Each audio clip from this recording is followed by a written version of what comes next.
Garee raachotaa seenaa gabaabduu tanarraa waan hedduu barattan jennee waan abdannuuf hanga dhumaatti akka dhageeffattan isin affeerreerra.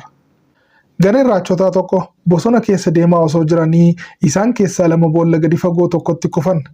Raachonni kuuwwan boollicha marsanii ilaaluun boolli jarri itti badde hedduu akka gadi fagoo ta'e yommuu argan abdiin xiqqoolleen akka hin jirre raachota lamaanitti himan. Haa ta'u malee raachonni lamaan waan warri kaan jedhan tuffachuu murteessanii boolla keessaa utaalanii ba'uudhaaf yaaluu jalqaban. Raachonni boolla keessatti kufan carraaqqii hedduu dansaa ta'e godhuu yoo itti fufanis garee raachotaa gubbaa boolla sanaa jiran gonkumaa achi keessaa bahuu waan hin danda'amneef carraan jiru harka kennachuu qofa akka ta'e iyyaa itti himaa turan. Dhumarratti raachi tokko waan warri gubbaa jiran dubbataniif